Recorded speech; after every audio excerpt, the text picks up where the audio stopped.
32. 용의자의 때. 가초도노 과장영감이라는 뜻입니다. 가초도노, 오늘 저녁에라도 일제히 착수를 할까요? 경찰 고등과장이 이제는 퇴사를 할까 하는 생각을 하며 난로 앞으로 와서 안락의자에 앉아서 담배를 꺼내 물려니까 검천 형사가 들어와서 품을 한다. 글쎄 뭐라고들 하든가? 과장은 그리 탐탁지 않은 대답이었다. 어차피 그놈들이야 뭐합니까? 어쨌든 확신은 있는 일이요. 일부를 건드려 놓은 다음에야 철저하게 나가야지요. 검천 형사는 이번 일에 고등과장이 우유부단인 것이 불평이었다. 그 이유를 모르는 것이 아니라 과장이 서장시대의 조덕기의 조부와 비교적 가까이 지낸 관계가 있다.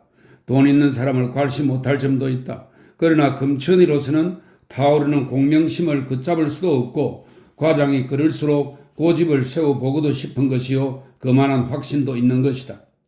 물론 듣기 자신의 문제나 그 가정 내의 문제는 발견됨을 따라서 분리를 시켜서 사법계로 넘길 성질의 것이니 고등계 소속의 검천 형사로서 노리는 점은 따로 있는 것이다.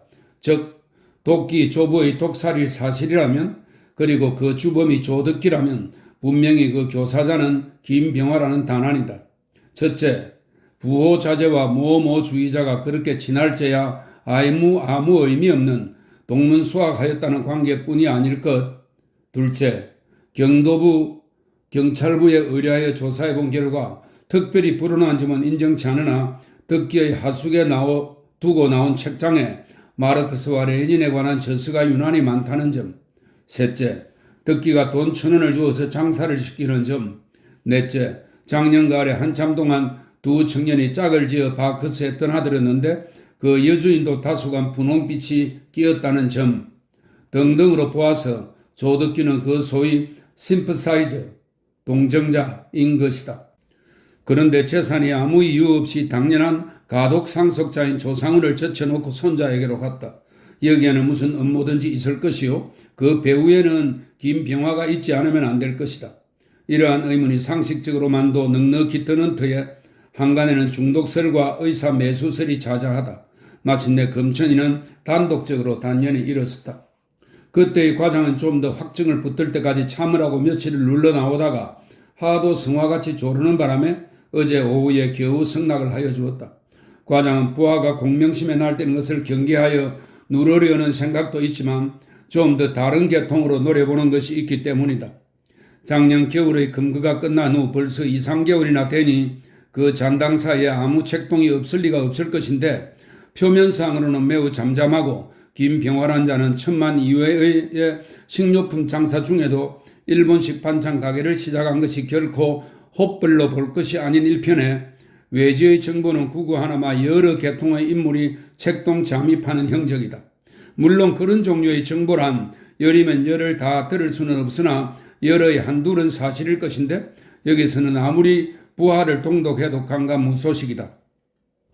지금 서울의 거도는 거의 일망타진하였으나 그중 온건한 자로서 김병화와 장훈이가 그 또래 중에서는 중심 인물이다.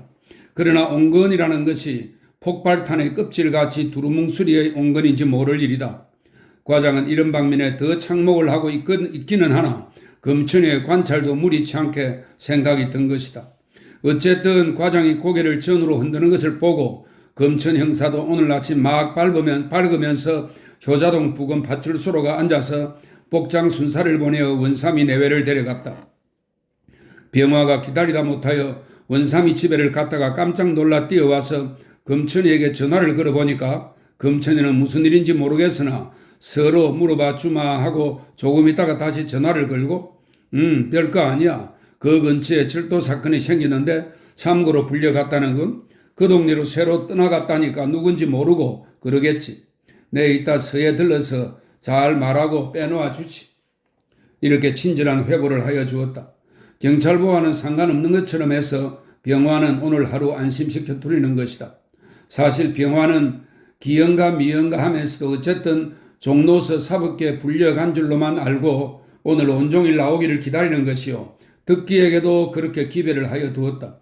그러나 덕기는 자기 일 때문이려니 하는 불안을 느끼며 하회만 기다리고 있는 판이다. 병화가 점두에서 대격을 하고 필순이는 안에서 밥을 짓느라고 부산 한판에 전화가 때리러 오더니 효자동 파출소에서 필순이를 잠깐 오라고 한다. 원삼이에 관한 말을 몇 마디 잠깐 물어볼 것이 있으니 곧 오라고 하는 것이다. 병화가 안에 들어가 본 적 필순이는 부엌에서 밥을 안 치고 막 불을 지피고 있었다. 파출소에서 부르는데 잠깐 얼른 가보우. 김서방이 거기 있대요? 글쎄 거기 있는지 하여간 원삼이 일로 잠깐 물어볼 게 있다는군. 꼭 날 들어오래요? 누구든지 대신 가면 어떻게 했느냐니까 안 된다는군. 필순이는 아무래도 좀 덜 좋았다. 밥은 어떡하나? 내 볼게 어서 가보지. 저자의 순사가 오거나 하면 사람만 꼬이고 더 안 되었으니까 혼자 어떡하시나? 가게도 보셔야 하고 밥이 끓는 소리가 나거든 곧 들어와서 불을 몰리고 숯불은 화로에 담으세요. 그리고 내가 늦거든 병원에 전화를 걸어 어머니께 곧 오시라고 하세요. 어쩌면 병원 저녁은 벌써 지났으니까 김서방도 없고 한데 오시련만. 필수는 행주치마를 벗어들고 마루로 올라간다. 병원에서 어떻게 내버려두고 오실 수가 있나. 전화로 파출소로 불을 쬐야 뭐 오래 걸리기야 하려고. 필수는 그럴 듯 싶었다. 저고리만 갈아입고 목도리도 없이 양말에 고무신을 끌고 나섰다. 전방에 손님이 또 얼씬하니까 병화는 허둥지둥 뛰어나오며 사람의 일을 모르니 목도리라도 하고 가라고 이럴 것을 미처 못 이루고 그대로 보냈다. 어느덧 정등불이 들어왔다.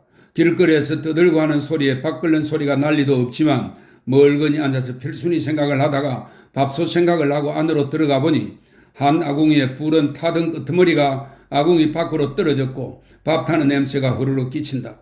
허둥지둥 불은 걸어놓고 솥뚜껑을 열어보니 밥은 잘 지어진 모양이나 단내가 몹시 끼친다. 경에는 오늘도 별로이 더 넣나 하는 생각을 하여 일러 놓은 대로 화로에 불을 담고 있으려니까 심란하다. 생전 못해보던 부엌일까지 하고 앉았는 제 꼴을 생각할수록 얼씬연스럽기도 하다. 이러다가 하나둘씩 붙들려 들어가면 나중 일이 어떻게 될까 겁도 펄쩍 났다. 불을 담아다가 가게방에 놓고 멀거니 앉았으니 벌써 7시를 친다. 파출소에 잠깐 가보려 하나 가게 볼 사람이 있나? 경애가 왜 안 오나? 급급정이나 가만히 앉았을 수가 없다. 그러자 전화가 온다. 나가 받으니 덕기다.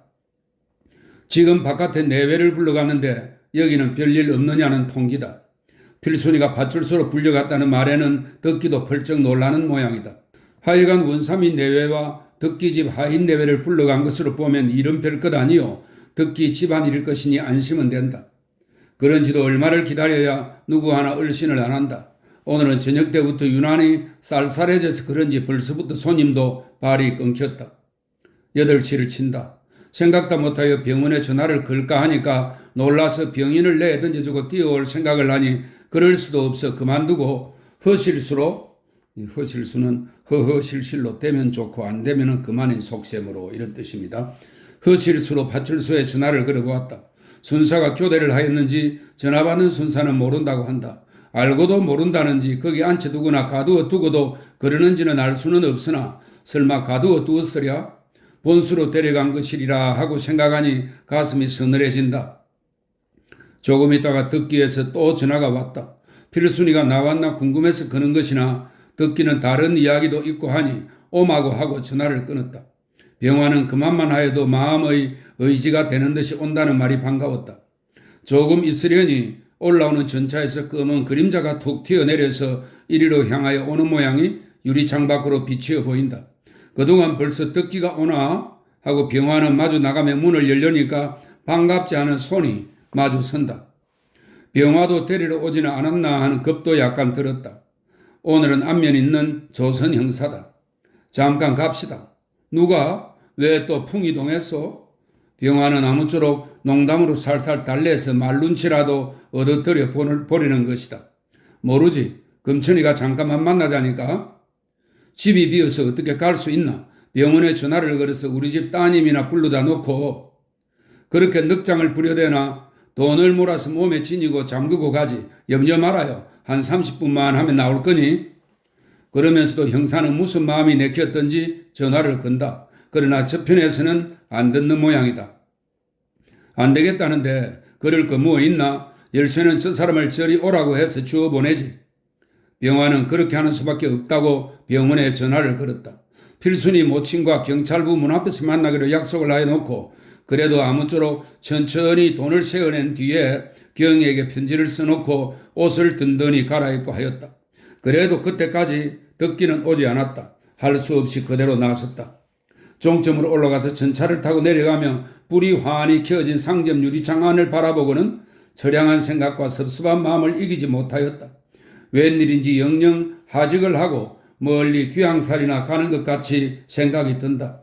이번 검거의 수단이 다른 때와 다른 것이 이상하여 안심이 안 되는 것이다. 조금 내려오려니까 우비 씌운 인력 한 채가 올라가는 것이 보인다. 맑은 날에 우비를 씌웠을 때야 앓는 덕기일 것이 분명하다. 무슨 핑계든지 하고 조금 더 기다려서 만나보고 올 것을 잘못하였다고 후회하였다.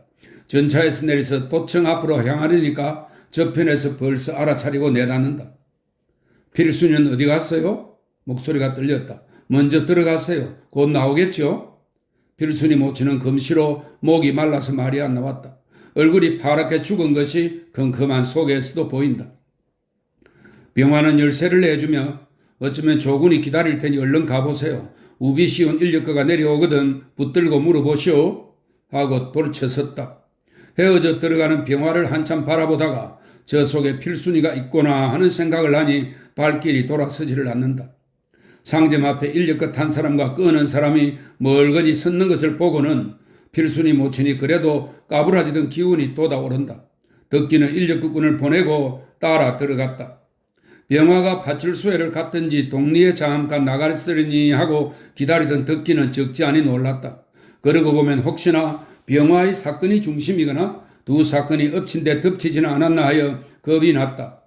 덕기는 이번에는 자기 차례라는 생각을 하니 병이나 어서 조습해 놓아야 하겠다고 생각은 하면서도 이 안악내를 혼자 내버려 두고 갈 수도 없는 사정이다.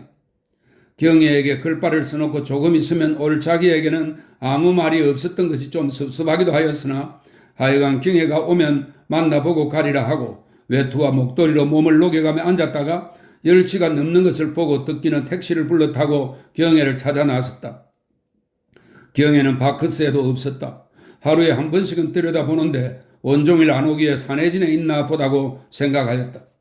저희 집으로 가보았으나 거기에도 없다.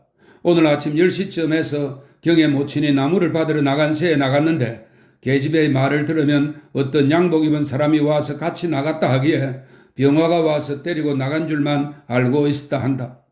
병화집 식구가 거의 다 잡혀갔다는 말을 듣더니 이 노파는 허둥지둥 옷을 끼어 입으며 일변 병화의 구슬을 해가며 따라 나섰다. 그놈이 또 떼갔으면야, 떼가다는 죄지은 사람이 잡혀가다 하는 뜻입니다. 그놈이 또 떼갔으면야 분명히 요년도 붙들려 갔으리라는 것이다. 듣기도 10중 8구는 그럴듯하여 같이 택시를 타고 경찰부로 갔다. 고등과장에게 면회를 청하였으나 사퇴하고 없었다. 중간에 선 형사는 경애가 붙들려 왔는지 모르겠으나 어쨌든 조금 기다리라 한다. 그러나 자정이 가까워오도록 쓸쓸한 방 속에 경애 모친과 마주 앉혀둘 뿐이더니 덕기를 취조실로 옮겨갔다. 검천이가 덕기를 부르자면 과장의 동의를 구하여야 하겠고 여러 가지 성가신 일이 많을 터인데 마침 과장도 없는데 제풀에 온 것이 다행하여 이대로 우그려 넣을 작정이다. 사건은 사법계와 고등계가 연락을 취하여 오늘 저녁부터 일제히 활동을 개시한 것이다. 사법계에서는 화계동을 중심으로 하고 활동하는 것이다. 고등계에서 필순이를 불러갈 때 사법계에서는 화계동서 최참봉과 창은이를 불러가고 매당집도 모시다 놓았다. 원삼이 내외를 먼저 데려간 것은 화계동 집의 내평과 병화의 신병이라든지 상점인을 알자는 것이요. 덕기집 내평은 원삼이만으로는 분명치 않아서 그 집 바깥 아범 내외도 데려온 것이다. 그러나 원삼이는 병화에게 외투를 얻어입은 일과 제 친구가 선술집에서 들었다는 소문만은 결코 입을 벌리지 않았다. 하여간 이제는 사법계로서 부를 사람은 수원집과 상훈이와 상훈의 첩뿐이다. 덕기에게 첫 대박이에 묻는 것은 의사의 말을 들으면 500원을 받았다는데 왜 남들에게는 300원만 주었나고 하느냐는 것이다. 조수에게 준 200구가 합해서 500원이라고 대답을 하였으나 그러면 그 돈이 연구비의 보조라면서 어찌 개인에게 명목을 따로따로 지어서 주었냐는 것이다. 덕기는 대답이 꿀렸다. 비록 중독이 사실인 줄 알면서 부친은 해부해보자는데 어째서 반대를 하였는가. 자식이 만일 그런 경우를 당했으면야 핵실도 하고, 핵실은 일의 실상을 조사한다는 뜻입니다. 핵실도 하고 고소도 하였을 것 아닌가. 만일 상속할 재산도 아무것도 없었다면 배상을 물리기 위하여도 들고 일어나지 않았을까? 아랫사람의 변사는 말썽을 일으켜도 윗사람의 변사는 묵주머니를 만들어버리는 경향이 있는 것은 반드시 재산 상속 문제뿐만 아니라 정신적 의미의 이유도 있기는 있는 것이다. 그러나 듣기의 문제에 있어서는 일반적 경향이나 심리 문제로만 해석할 것이 아니었다. 여기에 대하여 듣기는 조부의 유해를 욕보이기 싫으므로 다만 한약의 연구 결과를 기다리려 하였노라고 대답하였으나 군색하지 않을 수가 없었다. 다만 한 가지 헛된 풍문이 자자하여져서 치의가 일문일족에 돌아가면 누워서 침 뱉기이니 가문과 개인의 명예를 위하여 떠들기 싫었던 것이라는 점만은 취조하는 금천 형사도 그럴 듯이 생각하였다. 더구나 조부는 생전에 금고 열쇠를 내주고 재산 분배를 자기 손으로 하여 놓은 다음에야 듣기가 무슨 불평이 있어서 악랄한 수단을 썼겠느냐는 점이 듣기에게는 위없이 유력한 변명이 되었다. 둘째는 필순이가 병화의 심부름을 다니고 병화와의 동거래에는 필순이가 사이에 들지 않았는가. 셋째는 병화와 경혜가 어떤 동기로 친해졌는가 하는 점이었다. 그러나 이 점에 대하여 경찰로서는 별로 소득이 없었다. 듣기는 이날 대접에서 숙직실에서 자게 하였다. 내보내도 좋겠지만 의사에게 준 500원이니 300원이니 하는 문제가 해옥될 때까지 두려워하는 것이다. 그뿐 아니라 듣기가 비록 중독 사건에는 죄가 없다 하여도 병화와의 관계가 중대한 것이다. 검천이는 중독 사건은 수원집 일파를 사법계에 맡겨서 취조하는 것이 첩경이라 하여 거리로 넘기고 병화와 경의 문제는 경의 모를 닥달하면 무엇이든지 나오리라 믿었다. 술집에서 만난 놈이겠지만 그놈 바람이 잔뜩 긴 헐렁이지요. 그놈 때문에 나까지 이 욕을 보는 것도 분한데 내 딸이 그렇게 어림없이 그놈하고 무슨 일을 할 듯 싶소? 어서 내 딸을 내놔 주시고 그놈은 한 10년 징역을 시켜주시오. 노파는 이런 딴청을 하며 개도들되었으나 차차 취조해가는 중에 이 노파의 남편이 그 유명한 홍모모라는 말에 검천 형사는 눈이 커다래졌다. 더구나 이 여자도 야소 교인이다. 결코 이렇게 말귀도 못 알아듣고 어떤 경우 없이 덤빌 구식 여자가 아닌데 이러는 것은 공연히 미친 체하고 떡 목판에 엎드러지는 수작이 아닌가 하고 검천이는 마음을 단단히 먹었다.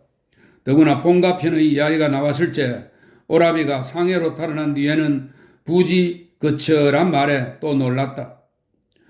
이 집안 내력들이 이렇구나 하고 벼르는 것이다. 그래, 그 오라비 이름은 뭐야? 뭐라고 하죠. 그놈은 죽일 놈이죠. 뭐? 검천 형사는 눈이 등잔만해졌다. 경혜 자신은 아직 변변히 취조를 못했으나 대강 병화와의 관계만 물어보기에 급하여 자기 집 내력을 이때껏 몰랐더니 알고 본 적 맹랑하다. 참 그런데 저번에 왔던 그 사람 요새는 어디 있나요? 그저 댁에서 묵지요? 검천이는 자기 친구의 소식이나 묻듯이 벼랑간 좋은 낯으로 묻는다. 누구요? 우리 신우님요? 아직 집에 계셔요? 수원서 사촌 신우가 와서 요새 묵고 있는 것은 사실이다. 아니, 오라버니한테서 온 사람이요. 10여 년을 처자가 굶어 죽게 되어도 저만 벌어서 쓰고 돈 한 푼 안 보내는 그런 도적 같은 놈이 무슨 정성이 뻗쳐서 사람까지 보내요? 그놈 우리 집 판 돈까지 알겨가지고 달아난 그런 몹쓸 놈이에요. 맨 딴청만 한다. 물론 넘겨짚고 물어 말이지만 이 노파의 대답이 그럴 듯은 하면서도 더욱 능청스러운 점이 도리어 의심이 난다. 그런데 오라버니 집이 지금 어디란 말이요?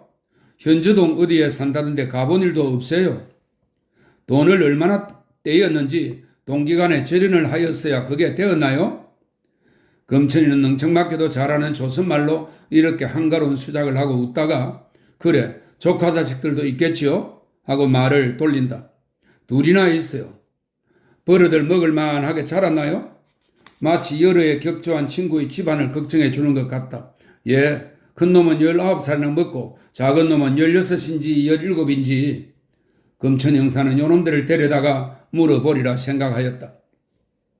바쁘신가요? 좀 급한데 방화무에 조선을 입은 자가 취조실로 황황히 들어오며 말을 건다.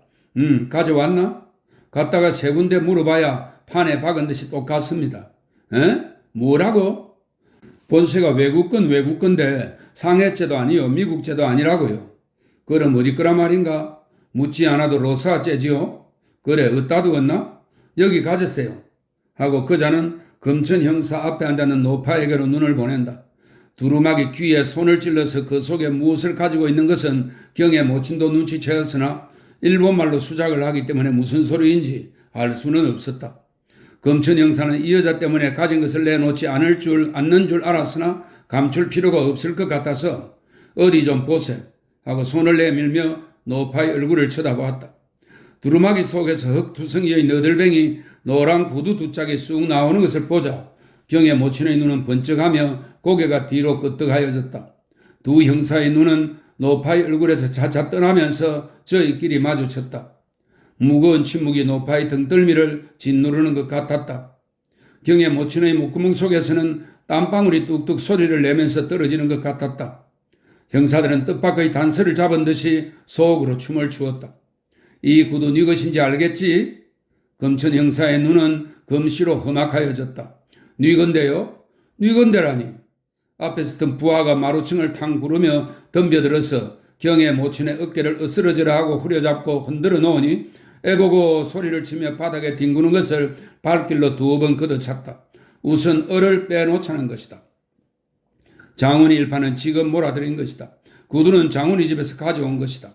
장훈이에게는 두목이지만치 형사들을 풀어보내면서 하나는 그 구두를 가져다가 몇몇 구두방에서 감정을 하여 오라 한 것이다.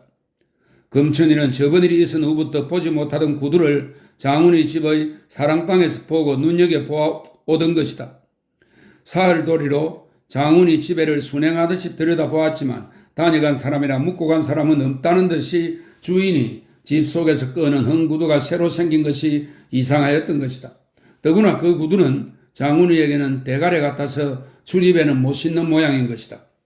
물론 가택수색은 하였으나 다른 소득은 없었다. 어쨌든 무슨 언덕거리든지 잡아가지고 이 판에 장계석 일파와 김병화 일파를 뿌리를 빼자는 것이다.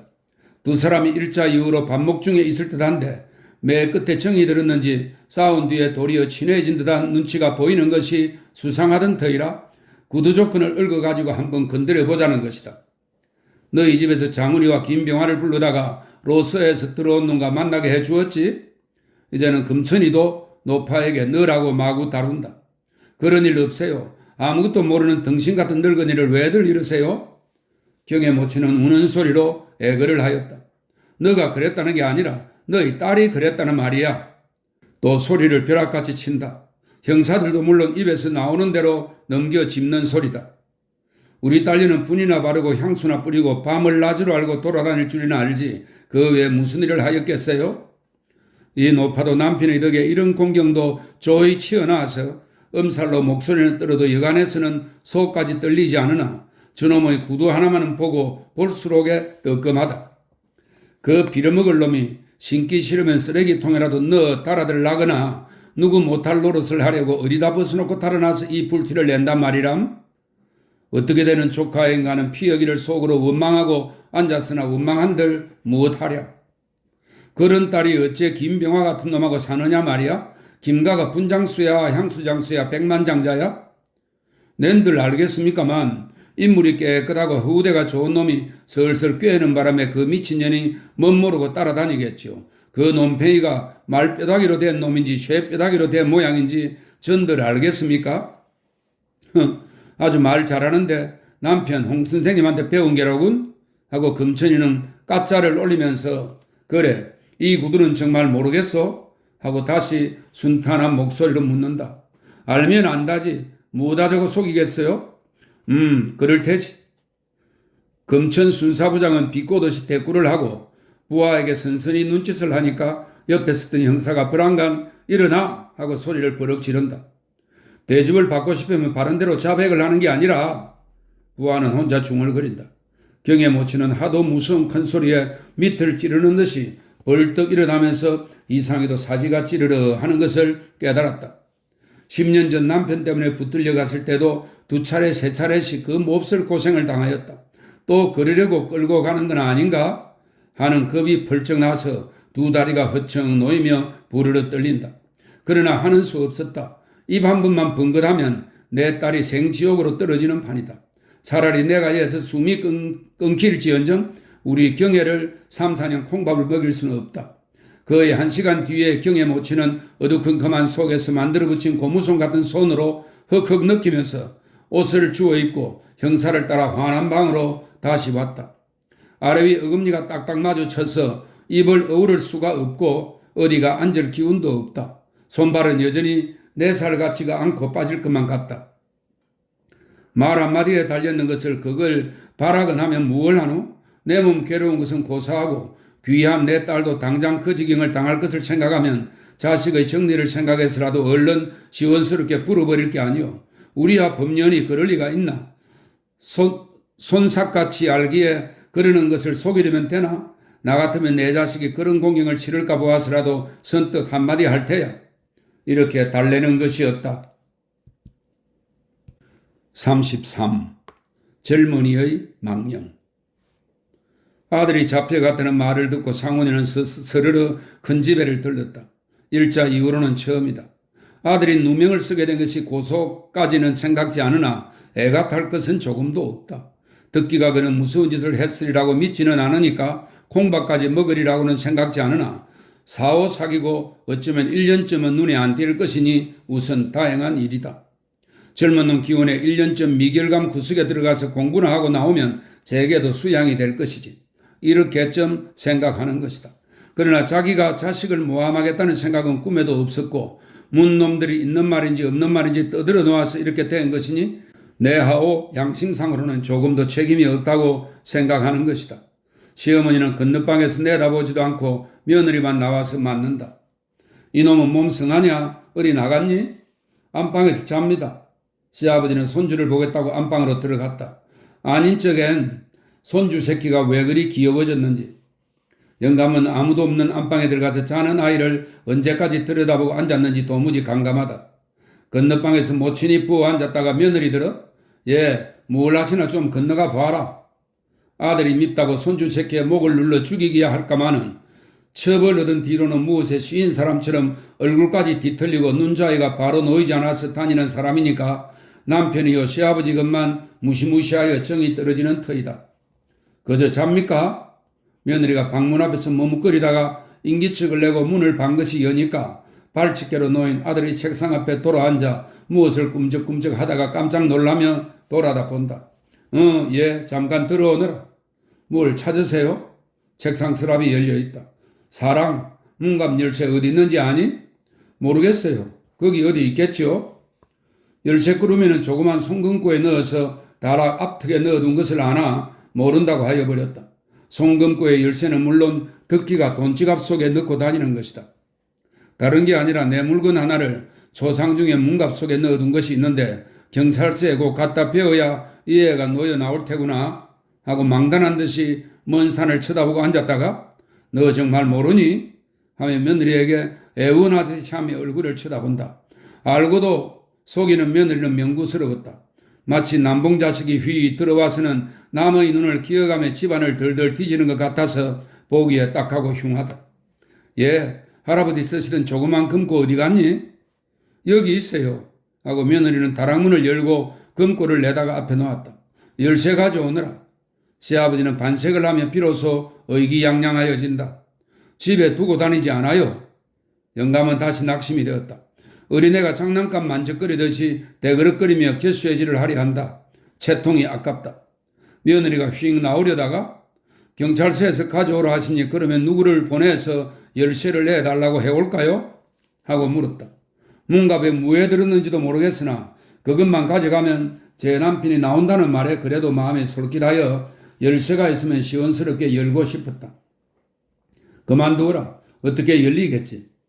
며느리가 건너방에서 와서 그런 이야기를 시어머니한테 하니 펄쩍 놀라며 예, 쓸데없는 소리 마라. 공연한 말씀이다. 큰 금고 열쇠가 함께 끼어 있을 줄 알고 그걸 훔쳐가려고 얼렁얼렁 하시는 소리다. 하고 벌떡 일어나서 후닥닥 문을 밀치고 나간다.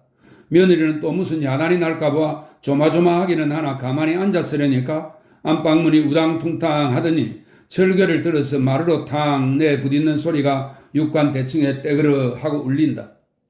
왜 우리마저 쪽박을 차고 나서는 꼴을 보리오? 낫도둑놈 모양으로 무슨 까닭에 여기까지 쫓아와서 작은 열쇠 큰 열쇠하고 법석이요?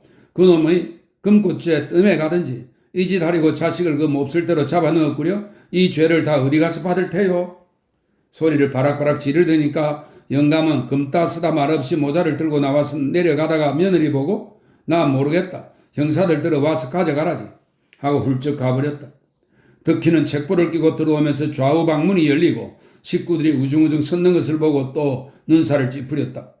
지금 전차에서 내리자 원광으로 부친의 눈길과 마주쳤으나 모른 척하고 휘휘 가버리는 뒷모양을 몇 번이나 바라보면서 심사가 좋지 못한 것을 참고 들어오는 판인데 집안 꼴이 또 이 모양이다.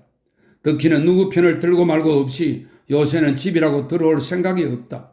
학교에서나 동무의 집에서 엉정벙정 지낼 때는 남과 같이 웃고 떠들다가도 집에를 들어와 앉으면 무엇이 짓누르는 듯이 답답하고 누구의 얼굴이나 보고 싶지 않고 누구의 말이나 듣고 싶지 않다.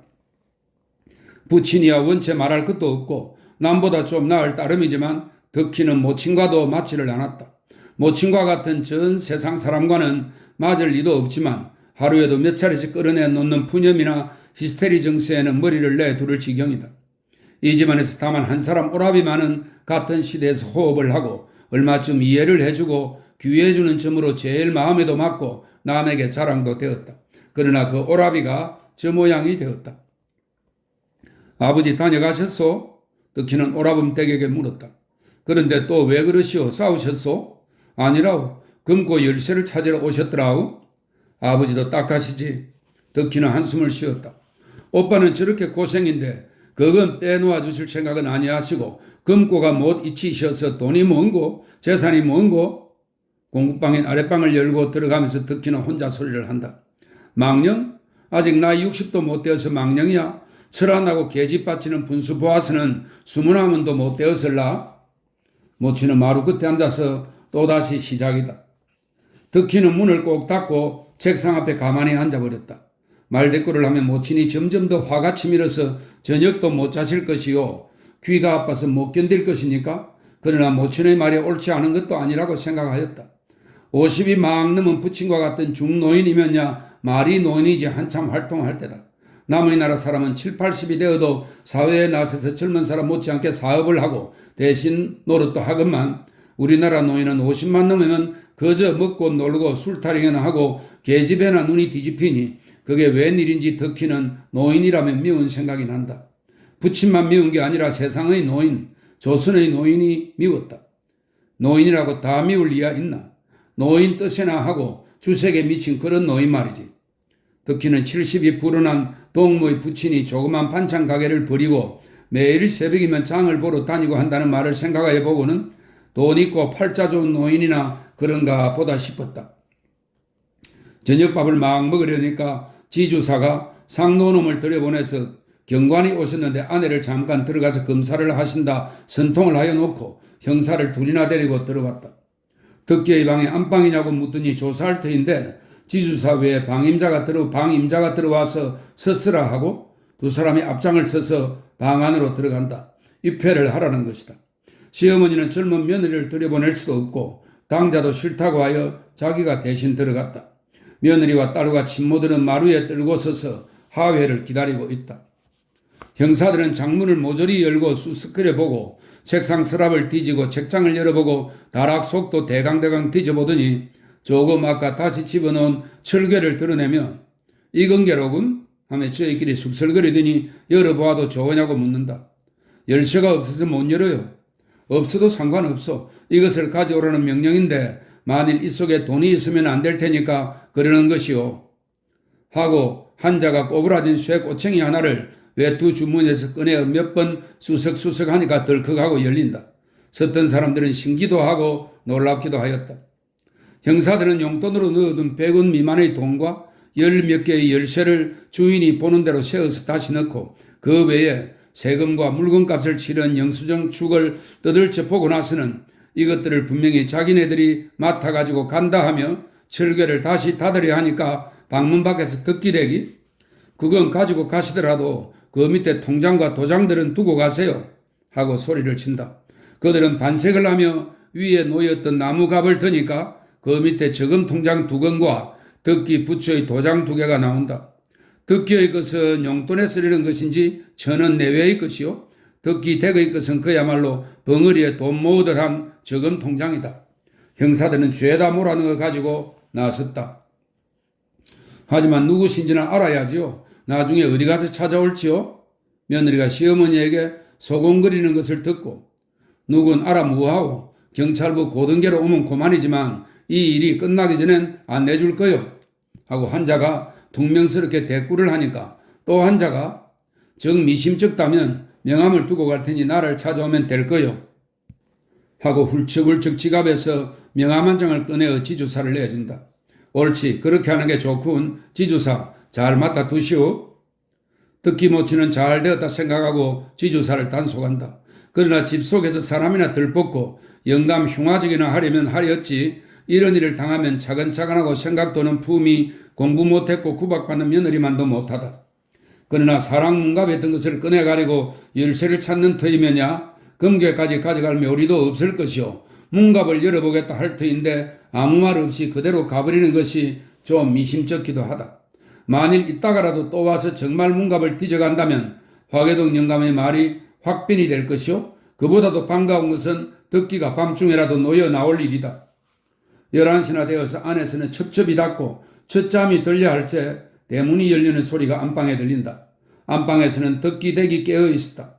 형사가 또 오거나 그 금괴를 갖다 놓고 변명이 되어서 남편이 이 밤 안으로 놓여 나올 것만 같아서 잠을 못 이루고 옷 입은 채 누웠다가 벌떡 일어나며 윗목에서 잠이 든 친모 마님을 흔들어 깨웠다. 사랑에 누가 온 모양인데 좀 같이 나가보세요. 노파는 벌떡 일어났다. 뜰로 내려 서려니까 건너방에서 누구냐 하는 모친이 소리를 친다. 그저 안 주무셨어요? 사랑에 누가 온 모양이기에 뒷방 마님하고 나가버리는데요. 나가봐라. 나도 나간다.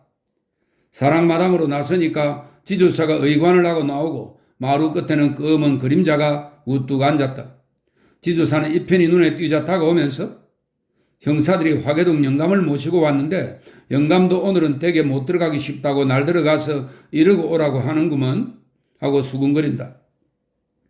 왜 복만이 없어요? 복만이나 태진이를 보내시죠? 복만이는 상노 아이요. 태진이는 이 집에서 장가까지 들여준 젊은 청직이다. 그 애들은 자요. 자도 깨지요. 어쨌든 깨워놓고라도 가셔야죠.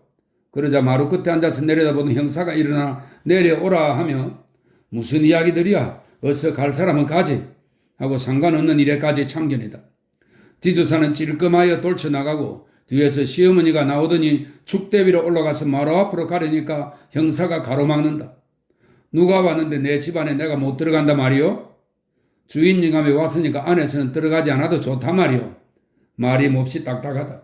주인 마님은 옥신각신하다가 한옆으로 비껴서는 수밖에 없다. 그 뒤로 며느리와 친모는 그 뒤에 팔짱을 끼고 오그리고 섰다. 태진이와 복만이가 그제야 허둥지둥 제 방에서 나왔다. 젊은 놈이 잠은 무슨 잠들이냐? 집안에 도적놈이 들어오는지 무슨 일이 났는지도 모르고 그저 처먹고 굴굴 자빠져 자기만 하면 세상이냐? 화풀이가 애꿎은 대로 터졌다. 젊은 놈들이기에 잠이 많지 6, 70 먹은 노인이 잠 많으려면 지주사는 영감이 오셨다고 해서 깨어나왔는데 도적놈이 들어온 줄도 모르고 잔다고 야단이다. 영감이 도적놈이라 말인가? 예? 영감마님이 도적질을 들어왔어요? 복만이가 깜짝 놀라서 자답게 목소리로 아쉽게 커다랗게 묻는다. 예, 잠이 취했니? 정신 차리라 하고 아씨는 나무란다. 떠들지 마라. 형사도 소리를 꽤 지른다. 자다 깬 사람은 어느 구석에서 육혈포가 쑥 나올 것 같이 얼떨떨한 김에 머리끝이 어쓰게진다. 웬 그래를 그리 하는지. 문갑속만 뒤진다면 다락문 닫는 소리가 날 리도 없으려만 발끝부터 얼어 올라오다가 아랫배가 꼿꼿하여질 때나 되어서 다락문 닫는 소리가 나고 영감의 큰 기침 소리가 연거푸 나더니 양복쟁이 둘이 마루로 나선다. 거기 왜들 섰니? 들어가거라. 영감은 여자들을 보고 나무라듯이 한마디 하고 앞장을 서서 내려온다. 어떻게 되었어요? 시어머니는 말을 하기 싫어하니까 며느리가 대신 물었다. 내일쯤은 노여 나올 거다. 마음 놓고들 자거라. 영감은 청지기와 복만이 들어 문신치익 잘하라고 일러놓고 형사들에게 끄들려 나갔다. 영감, 지금 댁으로 가서는 안 되었죠? 지기를 길에서 만나거나 만나면 어떤가? 하여간 택시를 불러 타세. 세 사람은 황금정으로 나와서 택시를 불러 탔다. 저희들은 오늘 밤으로라도 들고 뺍니다. 농공 행상은 당장 하셔야 합니다. 염려 말게. 지금 가는 길로 줌새그려. 하지만 잘못하면 3년, 어쩌면 5, 6년은 콩밥 귀신이 될 텐데 1,000원씩은 너무 약소합니다. 어쨌든 3년 동안 처사식 굶지 않을 만큼 만들어 놓고 들고 빼든 떼가든 해야 하지 않습니까? 환자가 이렇게 조르니까 또 환자는 여부가 있나? 하지만 가만히 있게. 설마 영감께서 이렇게 성공한 바야 저분이 계시겠지? 하고 주게된다. 큰 것 하나씩 주셔도 아깝지는 않습니다. 큰 것 하나라는 말은 10,000원씩 말이다. 있다. 이 사람들 퍼거나 조급히 구는군. 그런데 아차차 잊어버린 게 하나 있네 그려? 상훈이는 놀라는 소리를 한다. 무엇 말씀이요? 자네들 처음 갔을 때 지기에게 주었다는 형사의 명함 말일세? 큰 사람 건너방이 지기의 방이니까 거기 들어가 보면 어디든지 놓였을 텐데 그거 낭패다. 상훈이는 자동차를 돌리라고 하여 다시 뒤져가지고 오자고 한다. 그 명함은 상훈이에게 언제인가 찾아왔던 형사의 명함을 이용한 것이었다.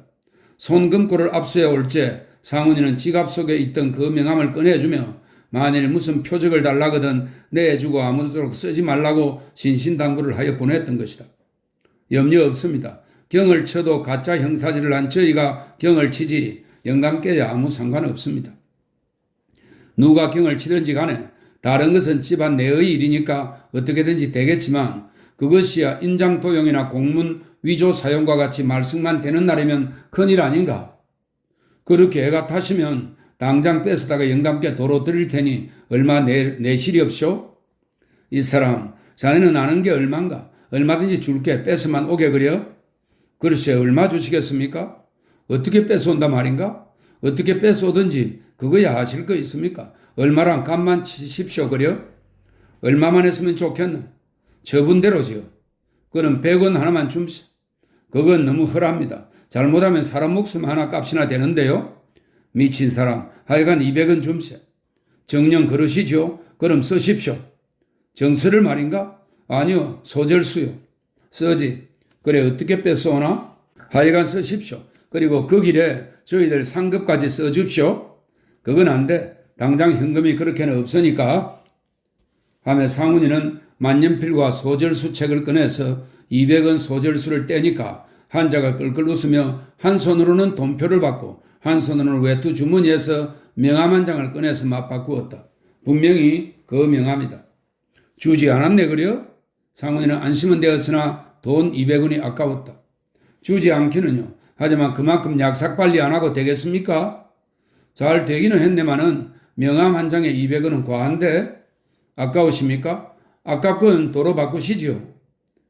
이자들과 공모를 하여 이때껏 부려먹고도 아직 돈 한 푼 맛을 안 보였을 뿐 아니라 위협 버릇이 조르는 바람에 못 이기는 척하고 준 것이었으나 너무나 얼뜨게 빼앗긴 것 같아서 불쾌하기도 하였다. 내일 나온다는 사람은 그 내일의 짧은 해가 다지도록 강감무소식이다. 그래도 영감마저 붙들려 갔나 하는 염려도 있고 영감만은 다녀 나왔으면 소식을 알리라고 지주사를 화계동으로 보내보니 거기서는 도리어 여기서 무슨 기별이 있기를 고대하고 있더라 한다. 어제 늦은 밤에 형사 2사람이 영감을 데리고 와서 작은 집마저 자동차에 실어가지고 가버렸다는 하회뿐이다.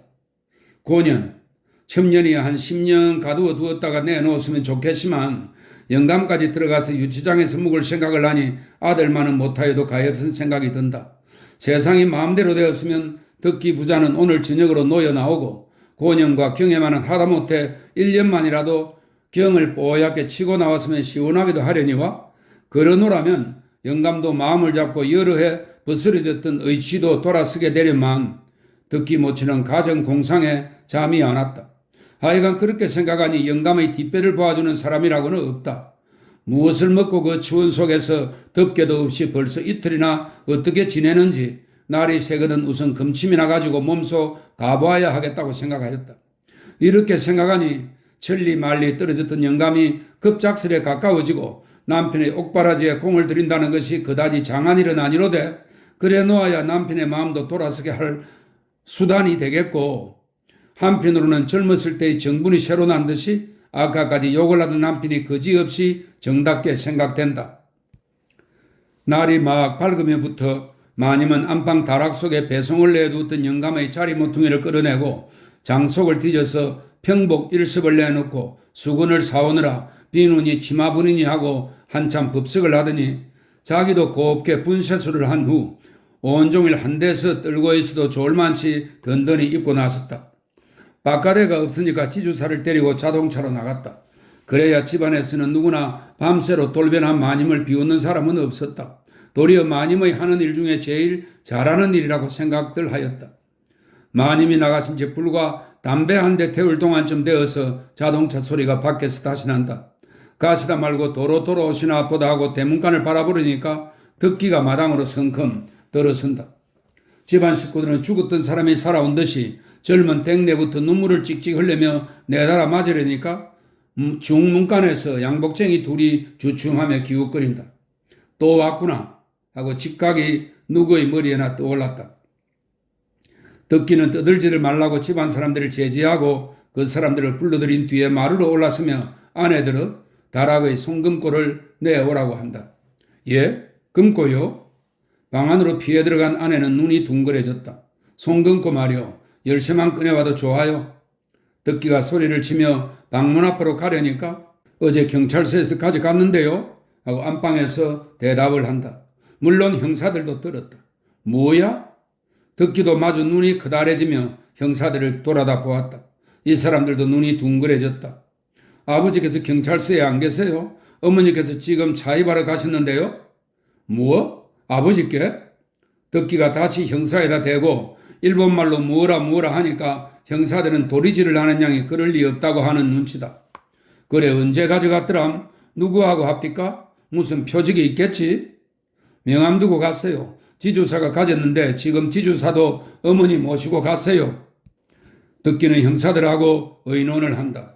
그럴 리 없는데 설사 어느 서에게 저희끼리 경쟁적으로 취조를 한데도 경찰부에 보고는 있을 것이지.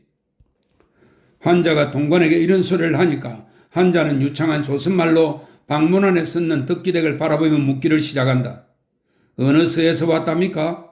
자세 모르겠어요. 어떻게 생겼습니까? 몇 사람입니까? 2사람인데 밤중이요. 가까이 보지 못해서 모르겠어요. 밤중에 가택수색을 왔을 리가 있나?